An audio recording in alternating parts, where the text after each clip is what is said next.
honoring America's pastor. Everywhere he went, Reverend Graham delivered the same beautiful message. God loves you. Reverend Billy Graham lies in honor at the U.S. Capitol. We take you there. Back to school. Students in Parkland, Florida returned to class 2 weeks after a gunman killed 17 people. Conservatives booed her. Now Mona Sharon is speaking out after backlash from her movement. And papal goodbye. We look back at one of the most important moments in recent Catholic history. On EWTN News Nightly for Wednesday, February 28, 2018.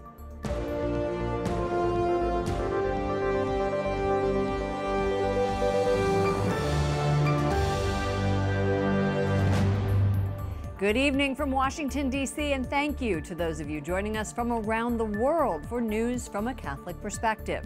I'm Lauren Ashburn. A legendary preacher and pastor to presidents. Today, the nation's political leaders honored Reverend Billy Graham with a very rare tribute in the Capitol Rotunda. Capitol Hill correspondent Jason Calvi witnessed the ceremony and joins us this evening. Good evening, Jason. Good evening, Lauren. Billy Graham is only the fourth private citizen to lie in honor inside the Capitol. President Trump says he deserves to be honored in the place where the memory of the American people is enshrined. Today, the president and members of Congress gave Reverend Graham a solemn salute. An emotional ceremony to bid farewell to Reverend Billy Graham, a pastor who counseled our presidents. Today, President Trump recalled that his father, Fred, took him to see Graham preach. As my father said to me, "Come on, son." And by the way, he said, "Come on, Mom, let's go see Billy Graham at Yankee Stadium." And it was something very special. Fred Trump was a big fan. The president also highlighted a Catholic connection. In 1978, with the support of the Catholic bishop, who would soon become Pope John Paul II, Reverend Graham went to Poland and spoke of the meaning of the cross. Graham's wooden casket, made by prison inmates, rests on the same platform that once held the body of President Abraham Lincoln. He was just a happy instrument in the hands of his creator. Congressman Robert Pittenger of North Carolina met the preacher many times. This is a Schofield Bible that he gave me, mailed it to me. At 22, he caddied for Graham. He was someone who was distinctive from anyone I frankly have ever known. He knew how the need of an individual for their need for Christ, and he made that clear as a simple message, that God loves you, that Jesus came to die for us. That's a message that touched millions around the world. I met him as a child in Jamaica, and so just to go and just pay my last respects to him means a lot to me. Because Reverend Graham, I believe, is America's pastor, so grew up watching him on TV, so I thought I should pay him the respect that he deserves. Reverend Billy Graham leaves behind a rich legacy and continues to inspire. Very long lines here at the Capitol as the country has the chance to pay last respects to Reverend Billy Graham. The family's passing out these cards in remembrance of the preacher. His funeral is Friday in Charlotte, North Carolina. President Trump is scheduled to attend. Lauren? Capitol Hill correspondent Jason Calvi. Thank you, Jason. Students returned to class at Marjorie Stoneman Douglas in Parkland, Florida. It's been 2 weeks to the day since a gunman killed 17 inside that high school. The school day began with 17 seconds of silence to remember the victims. Teachers eased back into their routine with a shortened 4-hour class schedule. Some students wore shirts bearing messages of solidarity. Others carried flowers. Dick's Sporting Goods will immediately stop selling assault-style rifles and ban the sale of all guns to anyone under 21. Its CEO said the company is listening to students from Parkland High School. The Parkland High School gunman Nicholas Cruz bought a gun at Dick's. It was not the AR-15 that he used in the massacre. President Trump says Congress should act quickly on gun laws. He made the comment during a meeting with a group of bipartisan lawmakers at the White House. They're trying to find common ground on this very polarizing issue. White House correspondent Mark Irons reports. Good evening, Mark. Good evening, Lauren. The president calls for tougher background checks, improved mental health resources, and better school safety. And he pushed another idea, one the National Rifle Association opposes. You can't buy a handgun at 18, 19, or 20. You have to wait till you're 21. But you can buy the gun, the weapon used in this horrible shooting at 18. You are going to decide. The people in this room pretty much are going to decide. But I would give very serious thought to it. I can say that the NRA is opposed to it. As you just heard, the president wants lawmakers to consider raising the minimum age to buy an assault rifle to 21. Some lawmakers want military-style weapons banned at any age. Trump accused some lawmakers of fearing the NRA. He says he supports the gun rights group, but they can't agree on everything. Separately today, the president attacked his Attorney General Jeff Sessions on Twitter, saying, "Why is AG Jeff Sessions asking the Inspector General to investigate potentially massive FISA abuse? Will take forever, has no prosecutorial power, and already late with reports on Comey, etc. Isn't the IG an Obama guy? Why not use Justice Department lawyers? Disgraceful." And finally, the president's son-in-law, the White House senior advisor Jared Kushner, has been downgraded from a top secret to secret security clearance. That means he would still have access to intelligence reports, but not the information regarding how the U.S. gathered those reports. President Trump charged Kushner with a number of tasks, including leading Middle East peace talks and spearheading an initiative on U.S. prison reform. The White House says Kushner will continue to work and do the work he's been doing since he started in the administration. Chief of Staff John Kelly ordered a review of security clearances after the White House was scrutinized over Rob Porter. He's the former staff secretary who was allowed to work on an interim security clearance, even though the FBI found out he was accused of beating his two ex-wives. Lauren? White House correspondent Mark Irons reporting. Thank you, Mark. A federal judge in California rules construction of a border wall can move forward. On Twitter yesterday, President Trump said he wanted the project to move forward, but then he followed up with a new tweet today. Here's what it said.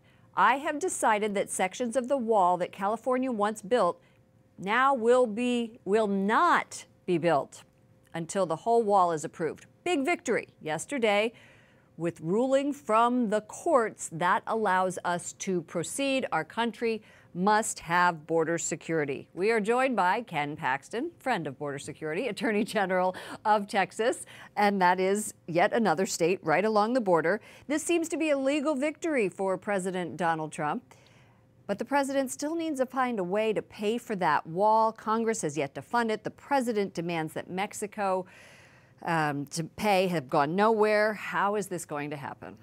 You know, look, I'm confident that the president, this is one of his big campaign promises, is to do something about border security, including the wall, and I'm pretty confident that he will find a way.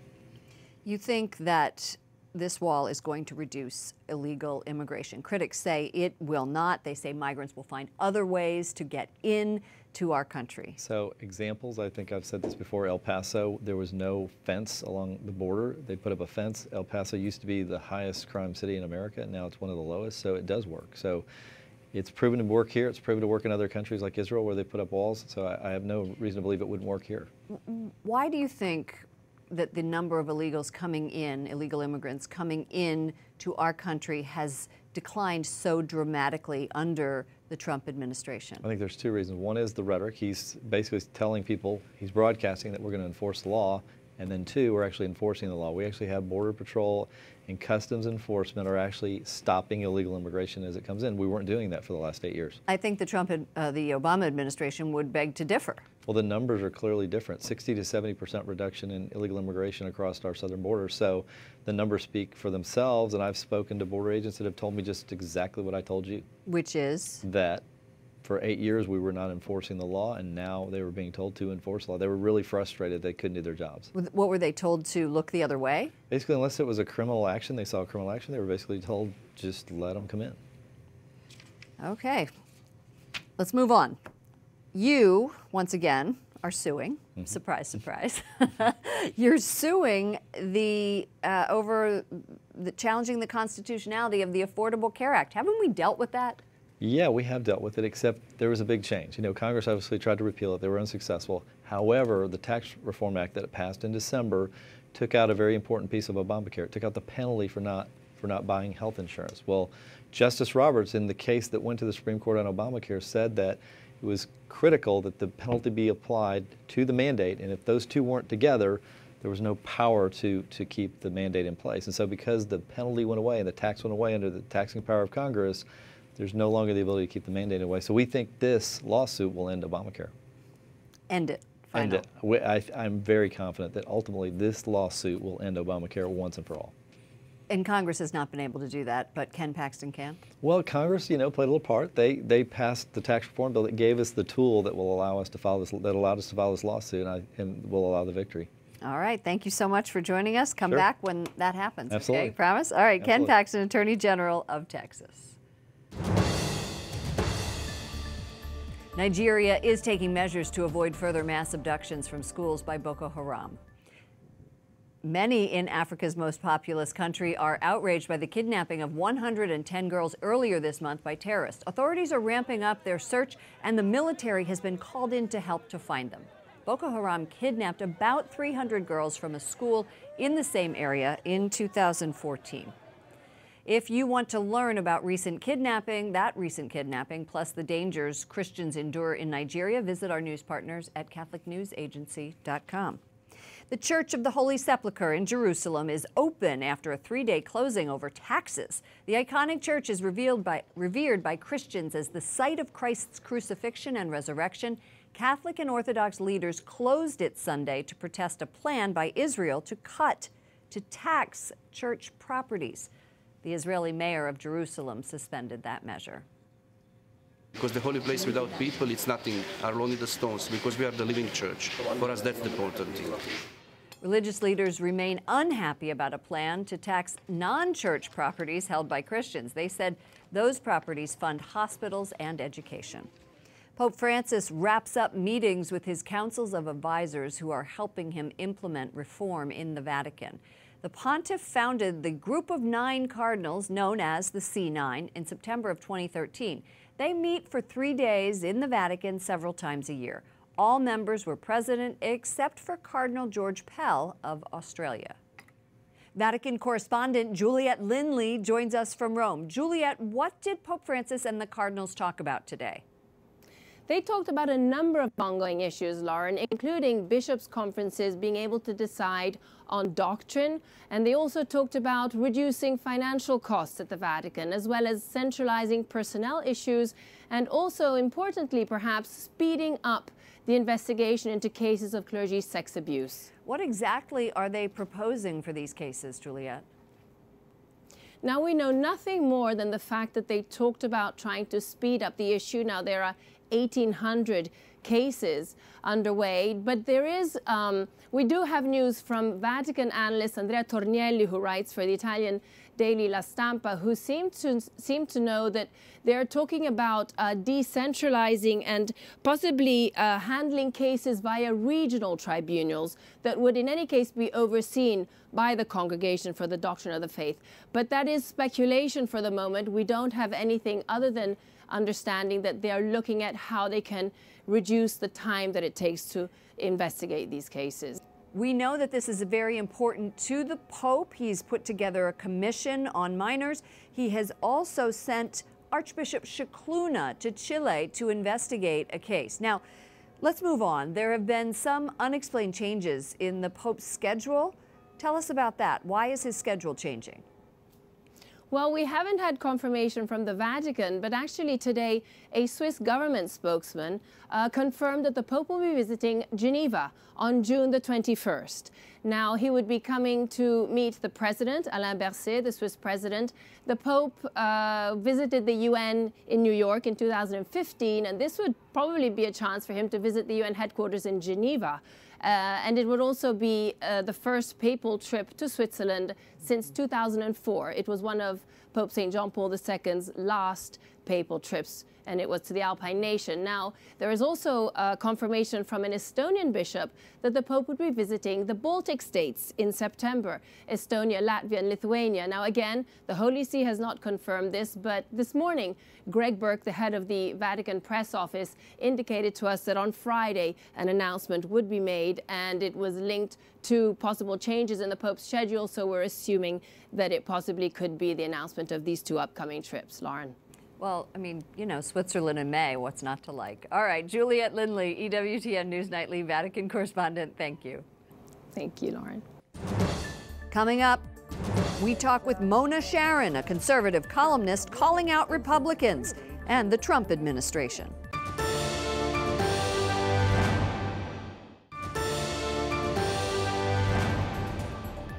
E dobbiamo pregare per questi fratelli che stiano in guerra. Pope Francis asks for prayers for Christian brothers and sisters in Syria, the Holy Land, and the Middle East. At his weekly general audience, the Pope also calls war-torn Syria, quote, a martyred nation. Conservative columnist Mona Sharon is speaking out after being escorted out of a gathering of conservatives during a panel discussion last week. It was on the hashtag #MeToo movement. Let's take a look. I'm disappointed in people on our side. Okay. For being hypocrites about sexual harassers and abusers of women who are in our party, who are sitting in the White House, who brag about their extramarital affairs. You can hear the crowd at CPAC did not like what she had to say and booed her. In an op-ed in the New York Times, Sharon responded that she doesn't regret speaking and she is glad she was booed.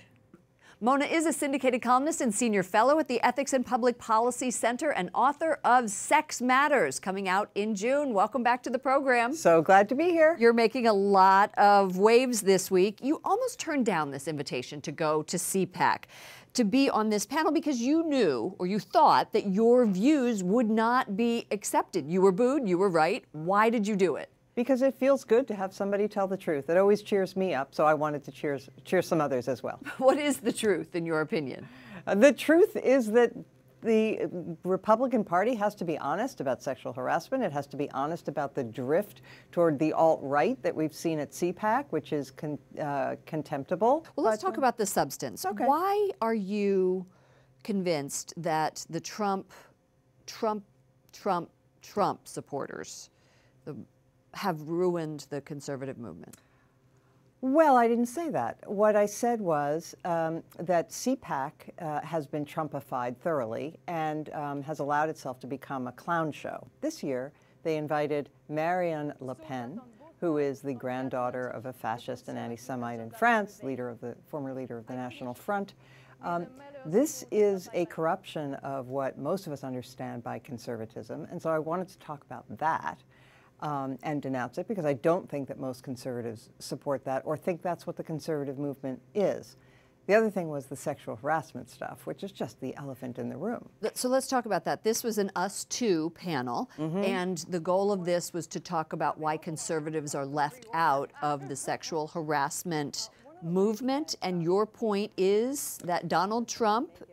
Well, there were several points to make. I mean, I think most of the panelists did agree, including me, did agree that there are aspects of Me Too that are dangerous if they're taken too far, that it's important to make distinctions between a bad date, say, and sexual assault. So that was a point, I think, of agreement among us. But I did feel it was also important to say, look, we have to not be hypocrites here. We have to acknowledge that this White House has someone in the Oval Office who is brags about his sexual infidelities, about his marital infidelities, about he pays off porn stars. Well, we don't know that he paid them off. His longtime attorney made a $130,000 payment to a porn star before the 2016 election. Which might be a coincidence, but, you know, come on. And furthermore, that has shown a real insensitivity to how you treat women. But you say that there should be room for multiple viewpoints within the conservative movement. Yet you're saying that, you know, these other viewpoints shouldn't be heard. Is that what you're saying? No, the entire CPAC conference was represented, very well represented by Trump supporters. In fact, it's a cult. And it was practically impossible to hear a word of criticism of the president, with one or two exceptions, throughout the entire day, 4 days. So for me to just say what I said is just, I am very much the minority. The liberal media is loving you right now. I've seen you on MSNBC. Do you think that's true? Oh, yeah. I mean, the liberal media will always like it if you're going to criticize your fellow conservatives. That doesn't mean you should never criticize your fellow conservatives. Just because the liberal media likes it doesn't mean it's not true.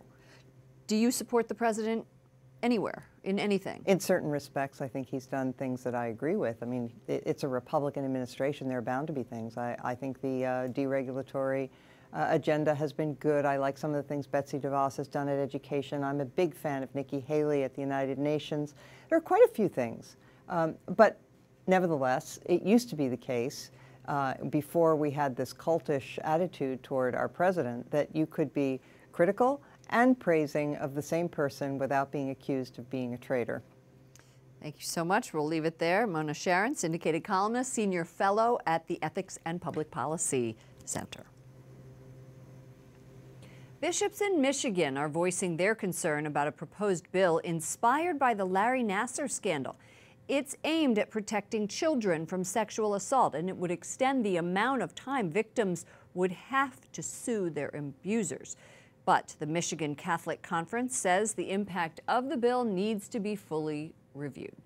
A federal appeals court in New York City rules that gay employees are allowed to sue their employers over discrimination. The court is now in the second in the country to declare U.S. anti-discrimination law covers sexual orientation. The ruling only applies to 3 states, but it could end up in the Supreme Court. The Catholic Association is praising the House of Representatives for passing a new anti-sex trafficking bill. It makes it easier for attorneys general and prosecutors to sue websites that host advertisements for prostitution. Ashley McGuire says, quote, in passing H.R. 1865, the House takes an important step forward in updating our technology laws to help better protect vulnerable American children in particular from being sold for sex online. Up next, heading to the Congo. The top man at the United Nations is heading to a country where Catholics are protesting the government. Plus, saying goodbye. Pope Benedict shocked the world 5 years ago.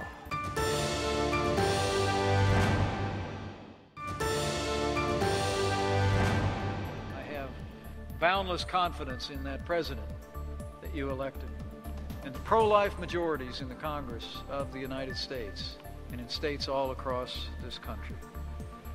And I have boundless confidence in him who said, before I formed you in the womb, I knew you. Vice President Mike Pence speaks at a lunch in Nashville sponsored by Susan B. Anthony List. He says President Trump is, quote, the most pro-life president in history. The UN Secretary General will visit the Democratic Republic of Congo amid fears of more violence between the government and Catholics. Agence France Presse reports there is no date for the visit, but it will come before the presidential election in December. Catholic officials have led several protests against the president, President Kabila. They believe his government is corrupt and he has lied about holding elections. The head of the Russian Orthodox Church seeks more cooperation with Catholics. Russian news agency TASS reports Patriarch Kirill wants to increase dialogue, citing a recent project to bring sacred relics and works of art to Russia. Kirill met Pope Francis in Cuba in 2016. It was the first meeting between a Catholic pope and Orthodox patriarch. Finally, tonight, 5 years ago today, Pope Benedict left the Vatican, boarding a helicopter and flying into the setting sun. That was right after he resigned as Pope. Benedict was the first pontiff to resign in 600 years.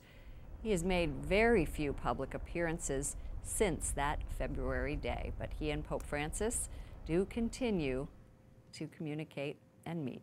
For all of us here at EWTN News Nightly, to all of you around the world, thank you for watching. I'm Lauren Ashburn. Let's keep in touch online. You can follow me at Lauren Ashburn on Twitter and on Facebook, Lauren Ashburn EWTN.